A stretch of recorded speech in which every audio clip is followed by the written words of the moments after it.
All right, just finished this episode up with Chris from Pirate Hackers. Get into a lot about Mario Kart at lengths. We talk a lot about it, racing scene in general in esports. It's a lot of fun. There's a lot of cool insights. If you're not huge into Mario Kart, but you're interested, I'd give this a listen. It's a lot to learn. And then if you are, this is great. You kind of vibe with us a little bit here. Um, Other than that, this episode releases on the 6th, which means tomorrow, if you're listening on the release date, is my birthday. And if you listen to this podcast, the one thing I could ask of you for my birthday is to make sure you're subscribed to my podcast, to make sure that you told a friend today, and to make sure that you left a review if you haven't already. I appreciate that. It helps me grow. It helps the podcast do well. But yeah, that's it. Enjoy the episode.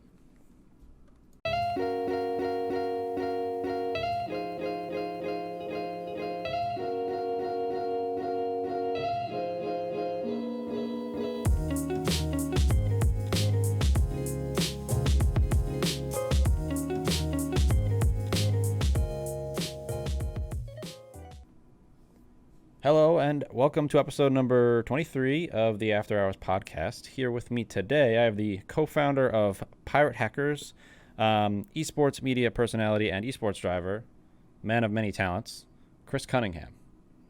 How you doing, Chris? Doing pretty good, Zack. Appreciate you featuring me here on your podcast, and pretty excited. Just I think, as I mentioned to you a second ago, just the timing of things has been really interesting. So I'm excited to see what we talk about. Awesome. Before we get into the laundry list of things that I introed you with, the first question I always like to ask on my podcast is, what was the first experience you had with the esports industry? Not necessarily your first job or anything like that, but what was the first time you even understood what esports was, and how did that kind of happen? That's a great question, man. So I would say, I've always known of esports for the longest time.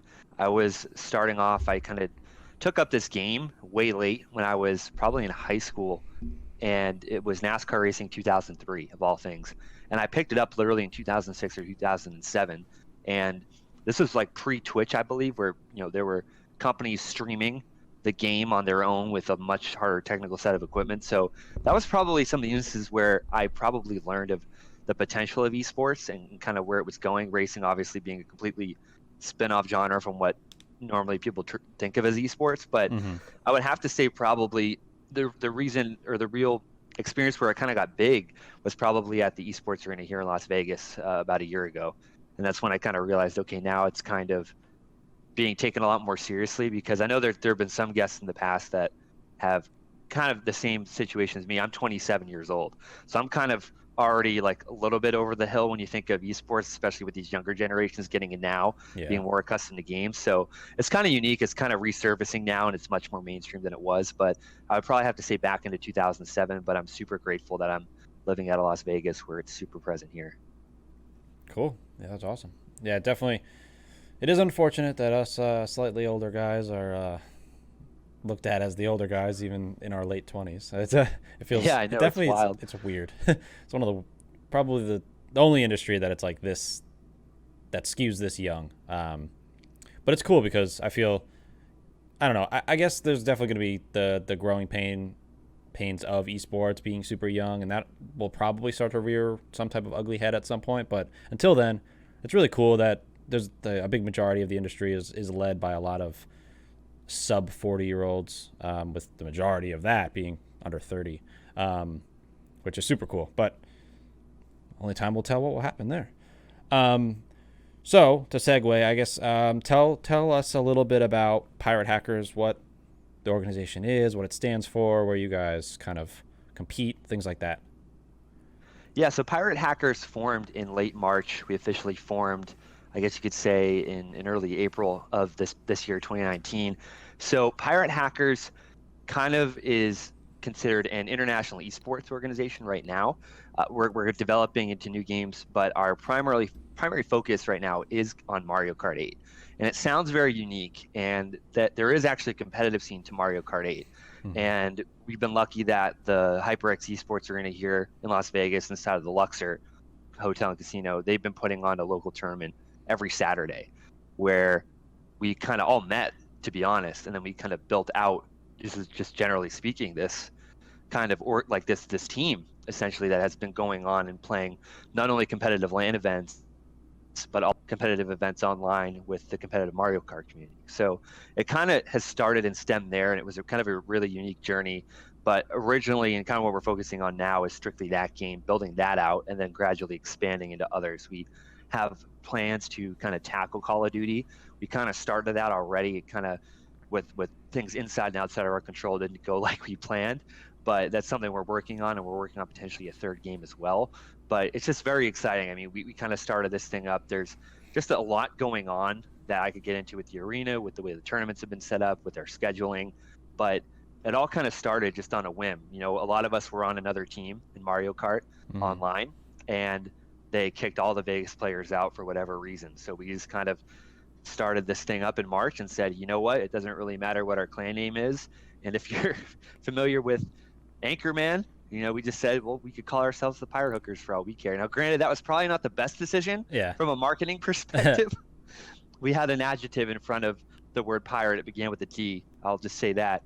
But we kind of thought about, okay, PH, that sounds cool. And it actually is a play on words from the team that we all came from and were dropped from, Horizon, post Horizon. So it kind of had a little play on words, but that's kind of how we started with the name and how we kind of moved forward. That's cool. I mean, I always love like origin stories around names and like where that stuff comes from. Because I mean, for somebody like obviously when we first started talking and our relationship built out, it was, you know, you were Chris from the Pirate Hackers, and we spoke, you know, as much as we did and to the lengths that we did to get you all sorted for merchandise and all that stuff. But you know, without knowing all that, you know, you were just a cool logo with the name Pirate Hackers. Like that, it gives so much more depth, I guess, is where I'm going with this, and it's cool to know the origin story. Yeah, I mean I don't really know where I was going with that, but I like it. So you mentioned, and I know I'm going to do this throughout the episode, and I know I'm going to get judged for it. I say Mario because I'm from New York, and it's just going to happen. So I hope you and the people listening don't judge me. So Mario, the game with the Nintendo people driving around in carts. What does that esports competitive scene kind of look like? How is that broken down? Is it similar or different than, you know, like iRacing series, and like other racing games that are in the esports community? What does that kind of look like? Oh man, I mean this could go a ton of different directions. That's a broad question, but realistically, yeah, I guess just to give a little bit of a background of kind of what I ended up doing. I came in at the very tail end of NASCAR Racing 2003, which was made by Papyrus, which essentially has kind of the collective minds that eventually went on to make iRacing. So I was a part of their original game. I kind of came in way too late, kind of was in the final ever streamed broadcast of that racing game, and ended up getting third. I was like, I guess the top player under 18, so they made it a big deal. That was like the best junior national player or whatever. But I got third. You know, Ricky Bobby says if you ain't first, you're last. But I pushed my teammate to the win, so that was good. Yeah. But you know, I think the biggest thing and the biggest challenge for me, this is a slight tangent, that I had with iRacing was kind of the timing, right? I mean, iRacing is a super fun game. You've had guests on here that I've raced against in real life and in the game with like Landon Huffman. And the biggest problem is I was going out of high school, and by the time iRacing came out, I was looking at college.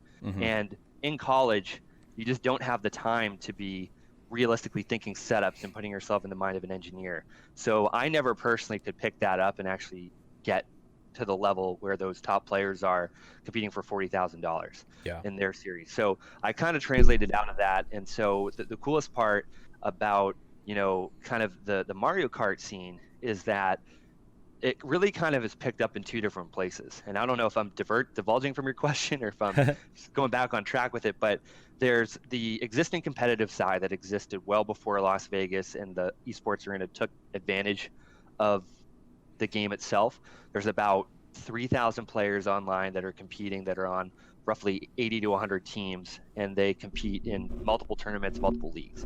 So I never really knew anything about that. I honestly never had a Switch or a Nintendo product my entire life until I bought one in September of 2018. So, I mean, I played Mario Kart before, don't get me wrong, but I was a PlayStation guy and pretty loyal. But the tournament there and this is what's really kind of unique about Mario Kart is from a game perspective, you have a low barrier to entry. Anybody can literally go and play.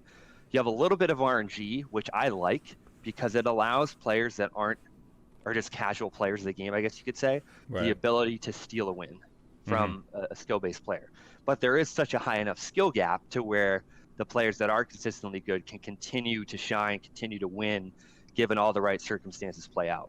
And then if you're in a position, if you're a skilled player, you get wrecked by a casual player, you can manipulate the items and ultimately, mathematically, probability-wise, actually get back up to the front. So it's a really kind of cool dynamic. It's a really fun game, especially with the items. It's fun for fans to visualize. You got that third-person point of view. And, the tournament's been running every week, and kind of as we went through, there was a player, she's the original founder of Pirate Hackers, Leia, she goes by Cherry.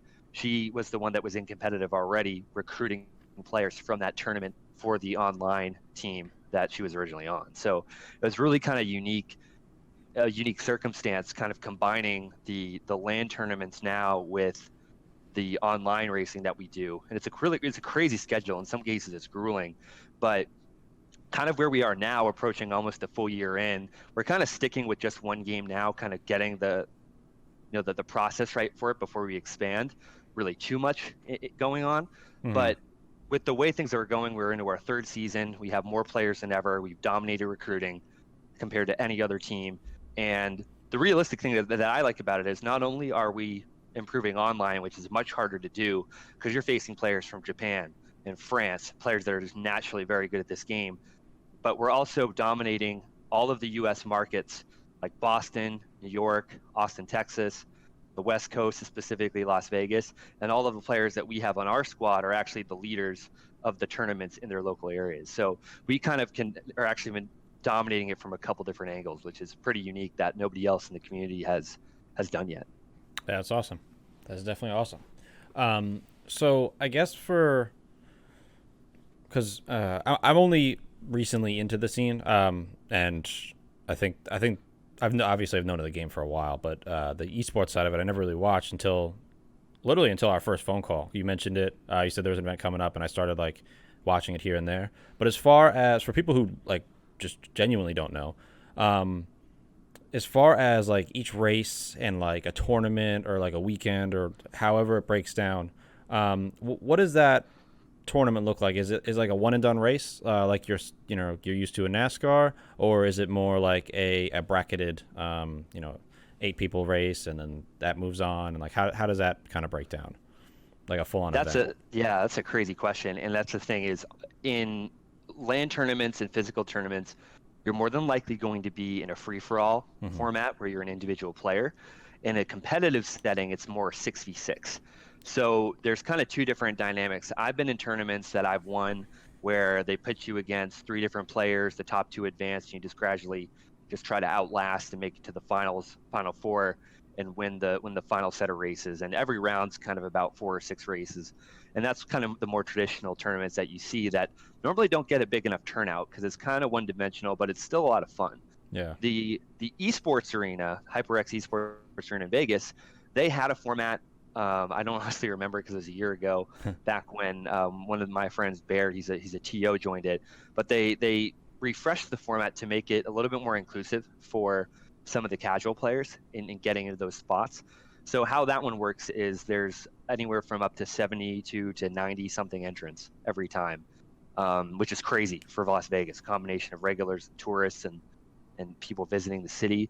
And essentially you're put into a qualifier, you're seeded based off of rankings, and it's a 4-race qualifier. Then you move into semifinals where the top 22 players make the semifinals based off of total points from the original qualifier that you were in. And if you don't make the top 22, anyone from like 23rd through like 34th or whatever, they go into a battle mode. So what's unique about that is that's more like WWE style Carnage, where there's tons of different modes. I had to become very successful at it originally because I was kind of a fringe player myself, but that's very exciting to watch. It's more kind of aesthetically crazy and pleasing for anyone watching on Twitch or watching in the arena that really doesn't understand the game. And then it goes into a 6-race semifinals, 6-race finals, and the top, I guess, top 6 from each semifinal make up the final 12. But the cool part is that the arena, at some point around maybe July or August, they moved from a 10 racer format to a full 12 racers on a LAN, which is super cool because that's the max number of racers you can have for the game. So that whole arena dynamic is extremely exciting. But on the competitive end of things, it's all team based. So that is 6v6. There is the option in Mario Kart to have team modes on or off. Yeah. But in the competitive scene, you don't have team modes on. So basically what that means is you're not going to have like highlighted red versus blue, or, you know, in Call of Duty Allegiance versus whatever the other team is. I forget. Yeah. I've played it in a while. You literally have to know who your teammate is, and there's limited characters too. So it's really kind of unique, and you have to know what position they're in, what items they have. Don't target your teammate, target the other team. So there is this chaotic voice call that we put 6 people into, and they have to kind of do a course of 12 races, and that ultimately is what decides a match in competitive Mario Kart. And the tournaments, they're basically just series of those 12 race 6-on-6 type of formats. So in that, I got 2 things here. In that, the way you just described that race where it's kind of free for all. What is it? Is it common for there to be 2 or 3 or 4 teammates in the same race, all competing in a free for all like that, or what does that breakdown typically look like? Like what's most common, and then how many races are in there also like just kind of by themselves? Wow, that's a great question. I'm actually going to go ahead and look that up as we speak, because that was a very common thing, especially in our tournament this past Saturday. There's a lot of players that aren't on a team. Okay. We're one of the few teams that are there. We're the only organized competitive team, but there is like another smaller team starting to form, and there is what I think is another esport organization team that's forming there as well. But they kind of focus on not only Mario Kart but other games, and they host other events in the community as well. So we're super cool friends with them. They're called Storm Rush Gaming, and they stream. But as far as competitive Mario Kart goes, it's really just us. But there's been situations like, I guess, in the semifinals where we all kind of condense in, where we've had about 4 different players, 4 or 5 out of 12 being all on our team.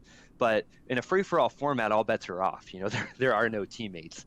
So, you know, that's something that, you know, kind of goes out the window. Like, I actually took out the number 5th best player in the arena the other night with a win, and actually took the final spot going into the finals. So it's very cutthroat.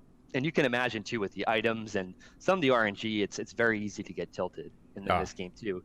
And I'll be honest, that's kind of a side topic, but I've always been one to play it cool in video games my entire life. I've never been one to get tilted, but when you play this game, you are due for getting a little tilted. I'll just put it that way. Yeah. I mean, that's what I feel like that. Well, there's a lot of games that can get people frustrated, but I think the biggest one is anything RNG based. Like the amount of times I've seen a streamer drop it like in a battle royale and like not get the gun that they wanted and just immediately die, and like that be frustrating to them. I feel like this would be the same thing if you're hitting every item block, or you're going for like an item block, and you just keep getting something that's not useful to you at the moment. I feel like that could be super frustrating, and then you lose because of it. I feel like I could see people genuinely not like tilt-proof people getting absolutely tilted. So I could see it happening. Yeah, it's like a whole therapy session we have to have every week with our team, is let it all out. It's a new week and just keep on going, because it's rough. But if you're a good player, you know how to manipulate your items to your advantage. You know where to use them, where to wait, and all that fun stuff. Yeah, absolutely. I guess that makes sense too. So I mentioned I had 2 questions to ask. That was that first one of that breakdown. But during what you were just saying before that, you mentioned you're kind of a French player. You play like a French player. What exactly does that mean? Oh, well, in the competitive scene, I think I just alluded to like French and Japanese players, but the competitive scene online is called MarioKartCentral.com. Mm-hmm. It's kind of like the sanctioning body of all competitive Mario Kart to a degree, and it's kind of just a community-run tournament, a community-run setting, and the top teams, top players are in Japan. Not a lot of teams are on this website just because of the fact that with time zones and everything, they just realistically can't play. But there's players from all over the world on here. There's a team from Australia, teams from France, We particularly play out of our time zone because there aren't too many American teams. We Okay. play Bolivia, we play Chile over and over again, and like Luxembourg has a team. So there's teams from all over the country and all over the world, for that matter, that are just actively playing this game. And it's super cool because you're playing people from different languages. Sometimes if I'm needed, I help out, and it's called allying. You can fill in and play for another team, and I'll pick up my Spanish back where I left off and do a call in Spanish with some of the players. So it's really kind of a unique experience for sure. Okay. I guess when you said that, I was kind of thinking there's like a certain style that French people play, or like a certain style that, based on whatever region you're in. That's Oh, they kind do. of, oh, they And do. they do too. And it's very frustrating Yeah. depending on what type of player you're playing. And it's, I don't like to get into the whole, oh, like you're a French player, oh, you're a Chilean player, but you can tell that they have their Okay. unique styles. And we have our style, and a lot of people Hmm. don't like our style, but it just is what it is. Yeah, I guess that makes sense. Definitely. Ah, I definitely don't know enough about the scene to be able to go in and be like, well, I would like to know what the different tendencies are, but I'm sure. I mean, I guess as an avid Call of Duty fan, it's always been very much, there's certain styles, whether it's more aggressive here or more team based or more like going off and slaying type thing for COD, based on your region. But I definitely will make that a point to watch enough more Mario Kart to find out what those differences are, because I'm sure there's a lot of them. I'm sure that's pretty exciting too, to like watch them unfold. Yeah, the Um, biggest thing is just like there's the free for all format, which is a lot easier to understand mhm. and watch, and then the competitive format, the true competitive format, is a little bit harder. And there's positions, there's a whole dialogue to how you can kind of lay out winning and outsmarting the team over 12 races. Yeah, yeah. It sounds like there's way more to it than just pushing the A button or whatever it is to the gas button is and hitting the items and knocking out the guy in front of you. Yeah, it's pretty crazy. There's times where you don't want to be drifting too far. There's times where I mean, from a position standpoint, we have baggers or sandbaggers, Hmm. and what they do is they go at the start. They don't go forwards, they go backwards, and they put themselves in a specific distance away from the leader to get the shocks, to get the bullets, to get those power items that you can use Oh. to propel yourself forward. And they save onto those items. So as they're driving through the pack and people are getting wrecked, they are holding on to those items. And then the craziest thing that you'll ever see in a team format, which is kind of cool, is if you're familiar with Mario Kart, there's that lightning bolt, that shock. Hmm. And if you hold on to it and you communicate with your team effectively, and they have an item like a star or a boo, they can dodge all of the players on their team and just completely wreck in their tracks the opposing team. And it completely just inverts the entire running order. It's really kind of unique to see. Oh, that is pretty cool. Yeah, I'm I haven't played Mario Kart in a long time, so like I'm starting like just trying to piece together what everything means. So like what you're saying is, your teammate would use the lightning bolt and then in the proper timing with the rest of the teammates so that it doesn't affect them, right? Because the Correct. lightning bolt, That's it correct. makes you smaller, right, and Right. slows you down. Yeah. Oh, that's really cool. I Yeah. guess So that. there's all these strategies out there, Yeah. but it's wild. Ah, It's a whole different game, to be honest. I feel like, I mean, that's the thing. It's like there's it naturally there's casual gameplay of just about any game, and then there's the actual true competitive team based gameplay of a game, which probably the only game that there's minimal differences is like League, at least that I've seen. But like even playing Call of Duty, I thought I was the greatest Call of Duty player ever because I ran through public matches, and then you get into a game battles game or just a competitive setting in general, and you just get absolutely ran through. So I would imagine if I jumped on a LAN or jumped into like the LAN experience of Mario Kart, I wouldn't do very well. So I could Yeah, and appreciate that's the skill thing. there. Yeah, it's like you got your free for all play, which is one thing, whether you're going up against your friends at a party, you might be having a couple drinks. You're doing it even at the LAN event where most of the time I'm drinking, right? Because it's my weekend. I'm just there for fun. Yeah. But then you go into a competitive match online, and I remember my first time when that happened.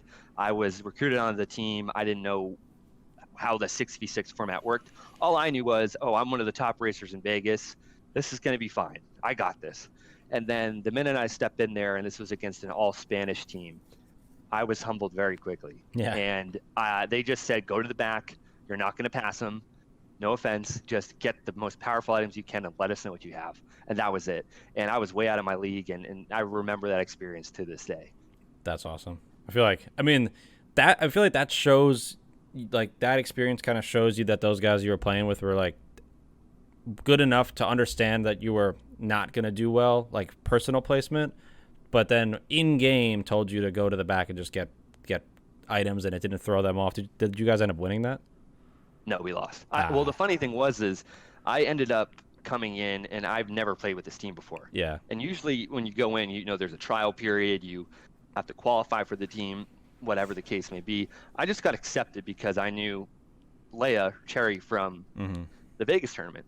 And I didn't know what 6v6 was. I didn't have any of the details going in. And the team that we played, their name was Elegance from Spain. They just, steamrolled everybody. And the player that I actually substituted in for had rage quitted halfway through. So I was only in for half the war, but this was called Mario Kart Universal. Right. So it's their pro league. This wasn't just a practice or a scrimmage. This was like the actual tournament. So I felt pretty bad, but the team was already losing anyway. They just need somebody to have a pulse and just do some of the dirty work. To help you lose in style, I guess. Yeah. Cool. So to go back to Pirate Hackers in general, like what is your kind of roadmap of like your, I guess, from a public standpoint, obviously don't get into the nitty gritty. Like, what are you guys looking to do? What is, past racing and all that? Is there a future past racing, and what does that kind of look like? Or is it just racing? Yeah, I think that's a good two-parter. I think that the current frame of mind that we're in right now is we already had 2 seasons. We went 2-7, then we just went 7-1, and we finished 3rd place in our division in the developmental league, by the way. So this is the lowest division. But we did so good at recruiting that now we're going to be realistically a top 30, maybe top 40 team. Maybe even higher with some of the upset wins that we've had against some of these other countries. So our current plan right now is that we've recruited 2 of the top players that are competing in tournaments in Westchester County, New York, New Rochelle. Actually, if you're from New York, you probably know where that is. Mm-hmm. And we also have one of the top players from Metro West Boston, which is actually where I'm from. Yeah. So what's cool is I'm going to be flying home soon. I'm going to see the venue, see where he plays and all that. And we also kind of have the Vegas kind of tournament scene locked up with our players too. So the combination right now is to continue doing what we're doing with the online play, the team play, but also for the players that are participating in tournaments, continue to have that presence.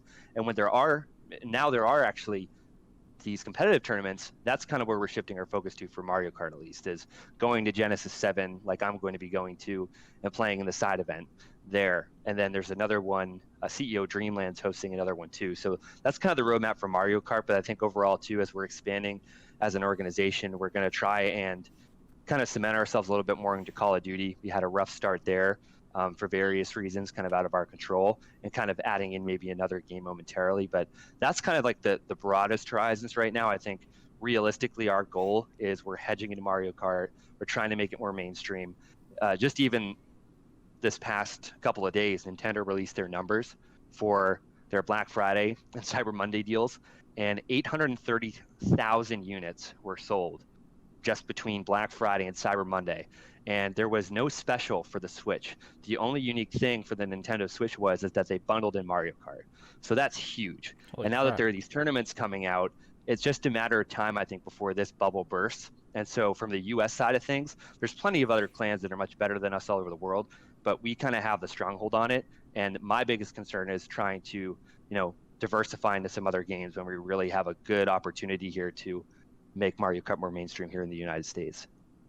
Cool. Yeah, I mean, like you said, you got a pretty good stronghold on the U.S. side of things. So I'm excited to watch that both grow within the states, and like, as I guess with the growth in the states, hopefully you'll continue to lead that charge, and it'll be exciting for everybody. I think it's a cool thing to see. It's always interesting. Like, so I guess I've worked in the space since 2014. I've always been a fan of esports as a whole, probably since 2011, 2012. And it's just always been interesting to watch the scene grow, like the industry as a whole. And then I come from the Call of Duty and Halo background, so seeing those scenes come up as they did, it's just, it's not often that a scene or a game builds a good scene around it and it grows, and does well and it doesn't die out.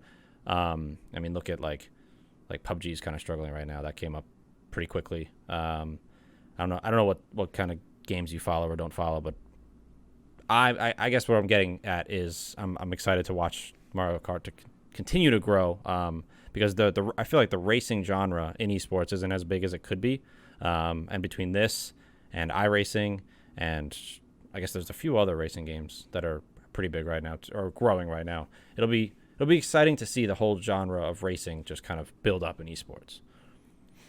Yeah, and that's what's really exciting because I think from the racing genre side of things, I mean, I've kind of been there earlier on in the NASCAR iRacing days, and it's basically, the same thing. And it's nothing bad. It's super accurate, right? The whole story is, oh, you can turn from being a racer behind a racing wheel, having a wheel and pedal set, to going out on the track, improving yourself. Yeah. But that's the same token for the F1 esports league that they have running on Twitch with ESPN. That's the same thing for all these activations. Logitech have one here in Las Vegas for finding an up and coming driver. But Yeah. it's always the same thing. And I think what's really kind of unique about Mario Kart is like, I don't have that ability anymore with timing and with being an adult and functioning as a human being to devote hours to creating a setup and to dealing with the camber of a car or brake bias. You know what I mean? I just personally, that just doesn't excite me. I just like to play the game.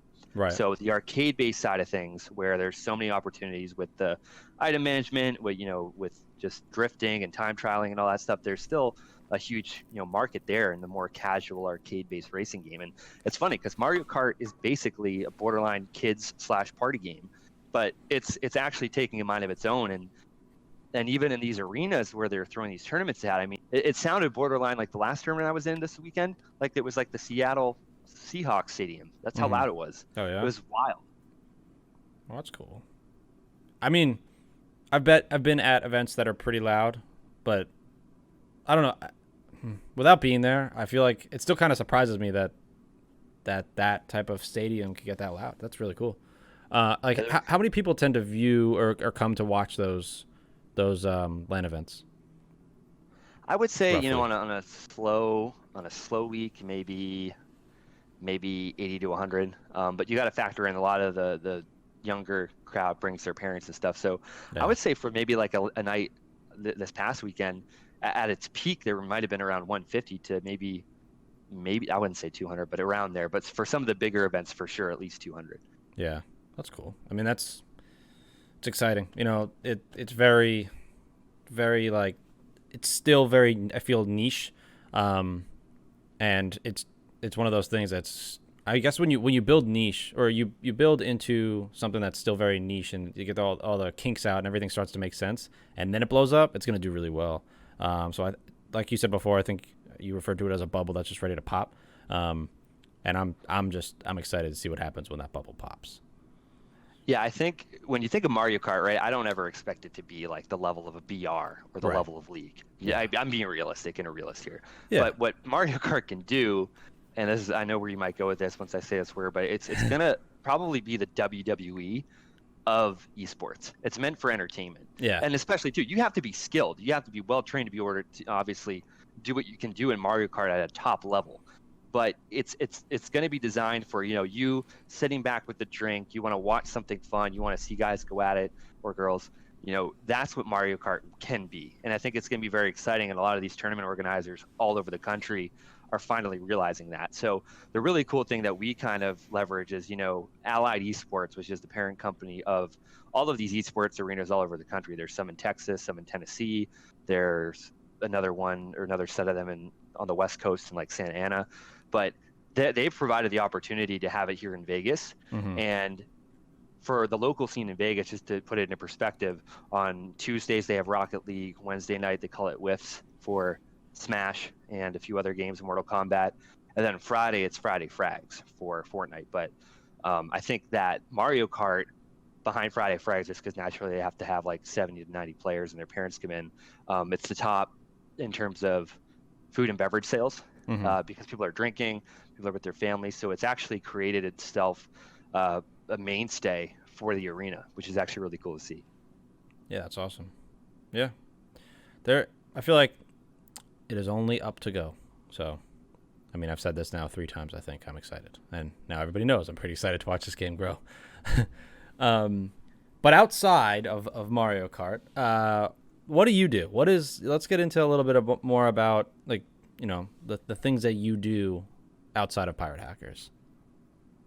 Yeah, so outside of PH, I do have a 9 to 5 job, Yeah. essentially, and it's a really cool job. So I can't really beat that at all. I am a travel agent for it was a student travel company. We got bought out by a company that's now called Pollen. We've changed their name a lot, but essentially what we do is we connect.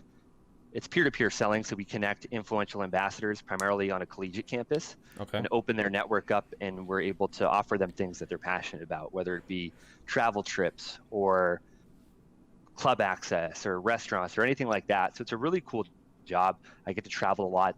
I meet and work with a ton of artists as well that we book for different events. So it definitely doesn't seem like work to me. It's pretty nice. I would love for them to incorporate esports down the road, because it could definitely pick up, a different demographic other than like the 2% college Greek students that want to go out and party all night. And, I was in a fraternity too, so I'm part of that 2%, but there's just so many other students out there that you can hit with that same concept. Right. They might be into games, they might be into something else. So that's what I do mainly for most of the day. And I'm going to be traveling a lot with my job here from January to March because of spring break and the college just season in general of school. But I mainly do that. And then also for about 3 days out of the week, I also am a commentator for a unannounced pilot out of the Aria studios. So the Aria Hotel on the Vegas Strip has the Poker Go studios, and they film Poker After Dark. If you're watching like NBC, you're always going to see that studio where they're playing all this poker. That's where I work out of. And it's an unannounced competitive gaming pilot. And you can kind of put 2 and 2 together when you think of competitive gaming, Las Vegas, but we run this 2-hour show. We feature NBA 2K, 19 right now. We're going to switch to 20, and also Tekken 7. So I'm a commentator for those games, and I've really developed a passion for Tekken 7 now, honestly, over NBA 2K20, which I'm a huge sports guy. So it's really cool kind of expanding your horizons there. I'm one of 3 casters for that event, and they basically have rotating players come in, they play their games, and it's a really kind of a unique show. And we're hoping that gets picked up by, someone here probably in the next couple months, so we can actually reveal some of the full details of that. But then on top of that, occasionally I also am going to be coming out of my role as a competitor for Mario Kart and actually going up into the booth. So I have a really cool thing with Allied Esports there that runs the arena, and being one of the commentators for Saturday Night Speedway too. So it's really kind of cool to come in, offer my analysis on how I think this race might play out from a third-party perspective or third-person point of view, and then also being able to compete every now and then too. So I do that on some Saturdays, but yeah, it's a pretty crazy week. I do the tournaments, competing in the tournaments, to casting on Saturdays, and then throughout the week doing a couple hours in the morning on top of my normal job. So it sounds like you are a busy man, is what you're telling me. A little bit. Yeah. It's definitely, I mean, I got into this a little bit in my last episode. It's like, it's one of those, esports is one of those things that there's so much opportunity. You could really get your hands in a lot of different pots. All while I can't speak right now. All while remaining in your interest groups. So everything you're doing is, somewhat in that racing niche, right? Well, there's Tekken, and you said 2K, so Tekken, that's a little bit outside. 2K. But sports, you said you're a sports guy, so like you're still kind of in that. You're not really drifting too far into shooters because you don't like shooters. Whether you do or don't is beside the point. But it's like, I think it's super cool that you can do so many different things and get your hand in so many different directions. That if Mario Kart pops, you're a part of that. You're leading that. If Tekken pops, you're a caster for it, or you're commentating for it, and then you could just go with that. Obviously, those games, Tekken and 2K, are kind of pretty established right now, but you kind of know where I'm getting at. Like it's good to be as I don't want to word this. Yeah, well-rounded. That's a good word. But I guess on the flip side of that, there is the argument of like how far is too thin. what is too many things to get involved with, and then from there, do you lose specialization in it? Like if you're doing 11 different things, but you're not good at one of those things, or you're not focusing too hard on one of those things, what happens? Does that kind of just get monotonous and it's kind of pointless at the end? Or I guess there's an argument there, but you're only doing 4 or 5 right now, so you're probably okay, I think. But yeah, I think it's, man, I'm just going on weird rants today, so apologies No, for I that. have to agree though. Like my game, if you put a gun in my head, Mario Kart. Yeah. And I play it and I can compete in it, I can cast it. That's my bread and butter. But what's really kind of unique about, the other opportunity is that, if that bubble bursts there and it brings a whole new dynamic to competitive gaming, then I'm a huge sports guy anyway, so it doesn't really matter what I commentate or even Tekken. Mm-hmm. I have that WWE. I love fighting games, so I've really picked up Tekken, even though I don't play fighting games, so to speak. Right. But I just love watching it. Kind of like Mortal Kombat. I just go to the bars, I watch the fatalities, and it's good enough for me. But it's really kind of unique. I like kind of being a jack of all trades, because then you're not, so forced into one thing going south. You can always lean on other directions and kind of see where the scene's going to go from there. And with Vegas, it's a really unique scene. I mean, a lot of the jobs right now for esports, they're in normally like New York, Los Angeles, and major hubs. And I'm not trying to make Los Angeles money, and which is probably more than what I'm making now, but the cost of living there is just astronomically higher. Yeah. But with Vegas, it's a city where everyone wants to come to. There are some teams like Rogue and a few others that are established here. I know FaZe Clan guys had a house here at one point. I think they're moving back to LA though. But yeah, it's just pretty wild. And the Raider Stadium's coming in. They're devoting a whole bottom floor to esports. Even Topgolf's trying to get into esports in some ways with the little lounge in Vegas. So yeah, there's a lot going on. Yeah, it sounds. I mean, I know I've seen quite a bit has popped up in Vegas, so it's definitely cool to see. It becoming a centralized hub. I mean, in the past probably 18 to 24 months, there's been a lot of cities that have kind of either indirectly or with purpose built some type of esports hub within their city. Like Frisco Frisco is where we're from, right outside Dallas.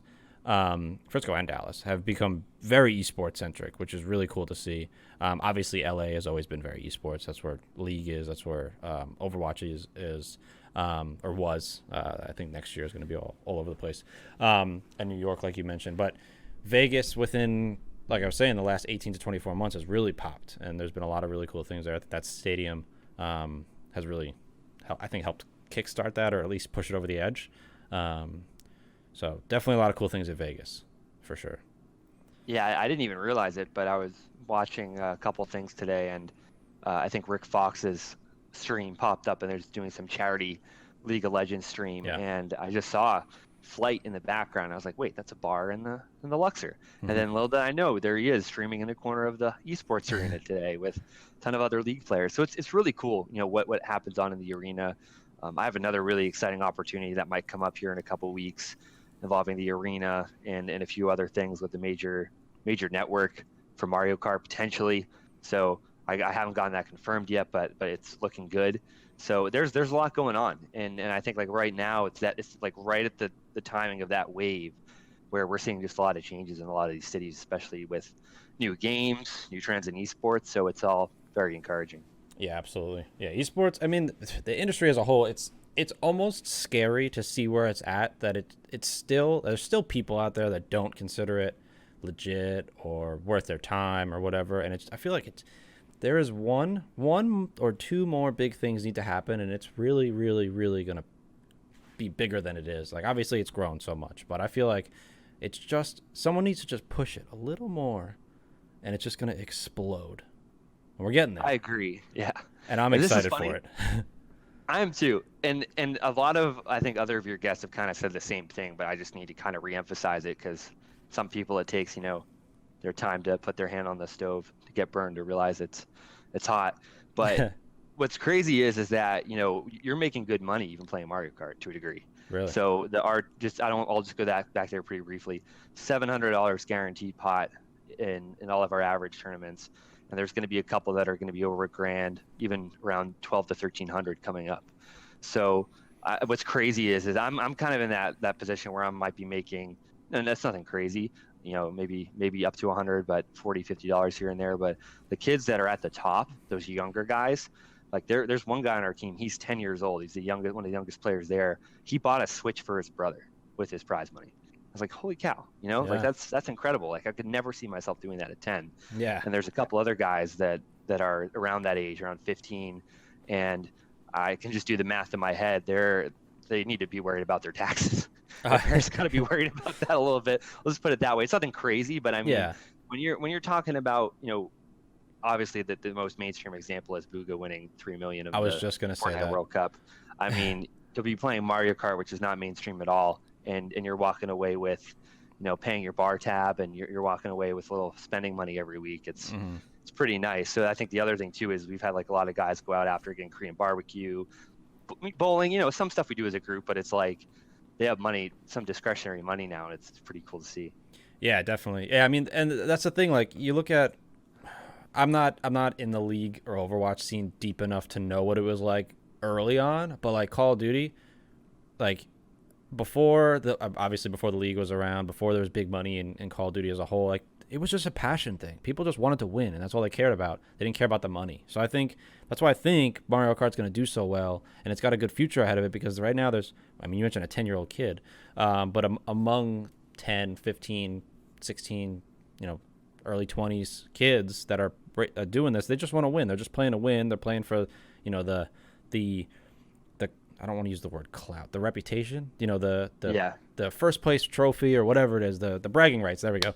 They're playing for the bragging rights, and money will come as the scene grows, and that's what's gonna that hunger and that drive and the passion for the game is what's gonna continue to grow that scene. And those people, the kids and the young adults that are in that league right now are the ones that are going to be the face of that league in 10 years, like as long as the game's around.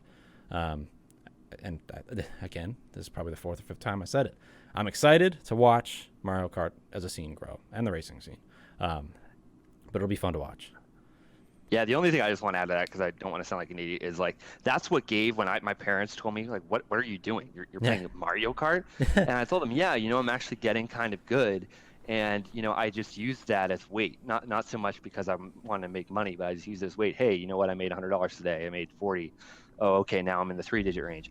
It's just like that now they're like, okay, we understand what you're doing. We're committed behind you. It seems like you're good. And then I brought them out here. It was my brother's birthday. It was just 25th birthday, I believe, and we went out to Vegas to some clubs, and he did the tournament too, and they kind of realized, oh wow, there's cameras on you, there's smoke coming from the arena, there's lights. It's a whole different dynamic. So that really got them, I think, kind of invested there. But it's crazy. I mean, the great thing about that game in particular is you have players as young as 7 or 8 all the way up to 60 to 65 playing on the same stage, and you never would see that probably anywhere else. No, yeah, that's awesome. And you mentioned you mentioned like getting parents buy-in and having the weight towards that. I think with young kids, like if you already have your parent support, great. But if you're a kid and you're still living at home, whether you're early 20s, under 18, still in high school, and if you're that young, if you're a kid and you're living with your parents, I think it's super important to not.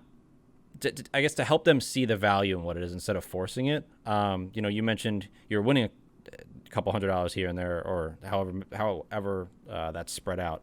It's when you're able to show them that there's value in it, and still be able to do with what they want you to do, and succeed in school and will get your chores done or whatever your responsibilities are at that time. I think it's super important to do that, what you're supposed to do, and then continue to, in your free time, prove to them what you're doing is important to you, and important to, I guess just you, and the scene that you're in, and it's real. Esports is a real thing, and competing over a video game is absolutely a real thing. And, I don't know how long ago it was when people started playing baseball, and I wonder if people were interested or were talking down on people that played baseball because there'll never be millions of dollars in baseball, but I'm sure there was at one point, and I'm sure in 100 years we'll look back and people will be like, I can't believe people didn't support people playing esports or gaming in general. Um, but Yeah. yeah, No, yeah, it's crazy. I mean, back when I was younger, and I'm from the Northeast as well, and I was into hockey, and we had those hockey games, and you had all the crazy parents cheering on their sons and daughters, and now like what I'm noticing is I'm 27. I'm kind of helping run this team, and granted we're not paying anybody. This is more of just you're keeping your earnings, right. and we're just kind of progressing forward. Once the scene gets bigger, then we'll reevaluate that, just Hmm. for the most part. But for context, but I mean, we have like Sneaks who's 10 years old, and his dad's I think in the late 30s or just turned 40. Like he's all for it.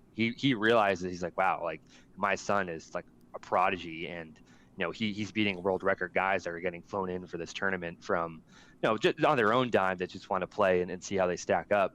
And for him it's really kind of cool, and even just the validation of getting one of the shirts, right? One of the shirts we just got, he wears that around school. His dad won't stop talking to me about it.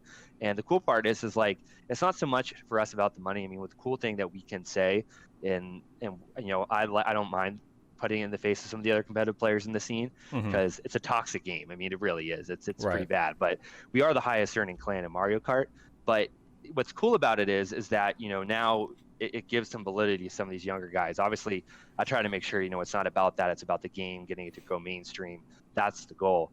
But it's really cool for them to feel validated, like they're really a part of something, and their parents are all on board too. And that's the coolest part. I mean, I have a Christmas party coming up on Saturday that one of the parents invited me to and invited most of the team to, and we're all just going to go over there, have fun. So it's really cool, just not only seeing the buy-in from obviously the players, but even the parents surrounding them as well.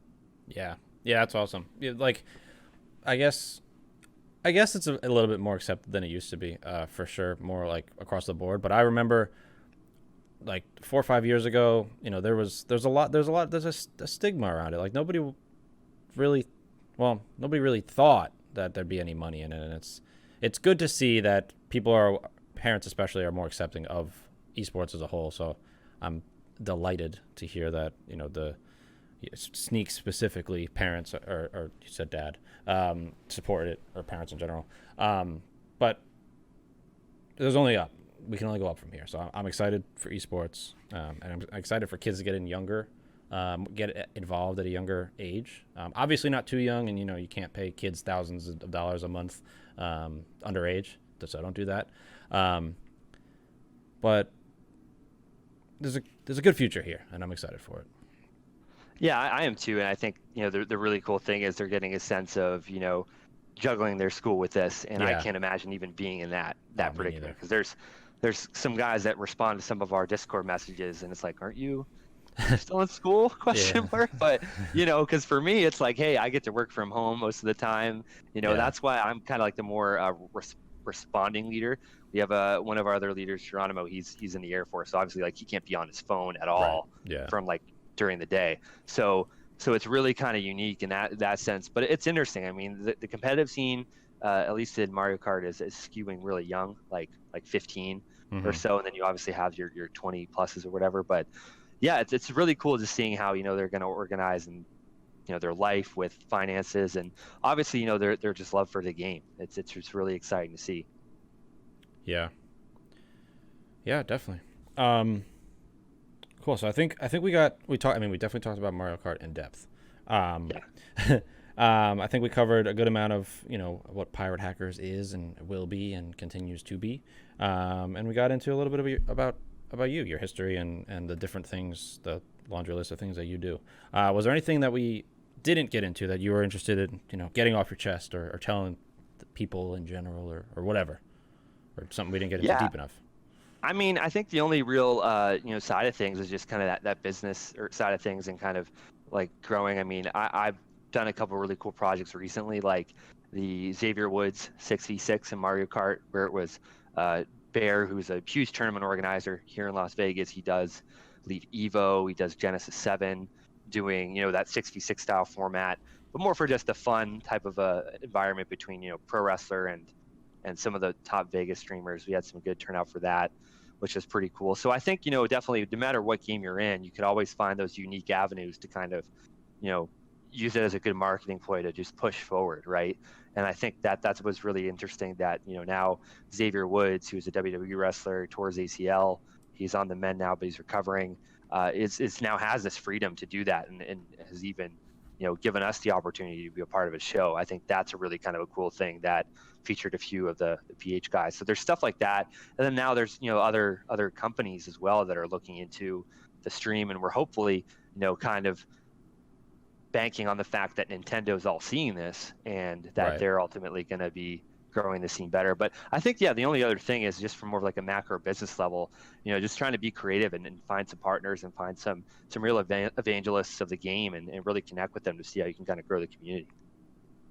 I mean, yeah, building connections and partners in the business space is definitely important. So if there's anybody out there interested in Mario Kart scene and the Pirate Hackers, feel free to hit Chris up, because these guys, I feel like, I mean, I said it now probably 3 or 4 times, but you guys, like you said before, have a good handle on the US side of Mario Kart. So definitely good people to at least follow, and build connections with. And Chris is a cool guy. So I would definitely, reach out to, where would be the best place to get a hold of you? Because we skipped over the shameless plug section of the podcast. Oh yeah, no worries. So to get a hold of me, I'm on Twitter mainly. That's probably the best place to. Twitter and Instagram at The Night Speaks, or The Night Speaks, 3 words. And if you're looking to get a hold of the Pirate Hackers on Twitter, you could reach us at Pirate Hackers GG. So that's where you can find us on Twitter. And then somehow on Instagram, we're at Pirate Hackers. So that's cool. pretty cool. Yeah. So yeah, I kind of struck the jackpot there, but that's where you can find us. I mean, Instagram, we're kind of slowly working into with some videos and some just box scores of some of the things we've done. Twitter's going to be a more active platform for us, and potentially we might even be, just with the way that you can kind of clip videos with Nintendo, we might even be trying to explore TikTok a little bit with some like savage moments and stuff like that. We've already been trying to establish that a little bit. So yeah, you can see some really cool plays, see some really kind of unique finishes and perspectives. So that's kind of where you can find us. Awesome. Well, those are all the places to find Pirate Hackers and Chris, so make sure you do that. I think that this probably is the good time. It's been almost an hour to start to wrap this up. So for sure. Like I was saying, follow Chris, follow the Pirate Hackers, check them out if you are interested in learning more about Mario Kart, depending on what side of the country you live on. Hit Chris up, hit them up, and chat Mario Kart, chat esports in general. Chris, pretty smart guy. Definitely is not a connection you want to walk past. But not without further ado, that's not a way to end a podcast. But with having all said that, I can't speak today. What is my problem? I'm just gonna wrap it up here. I will catch you all in the next one. Have a great day.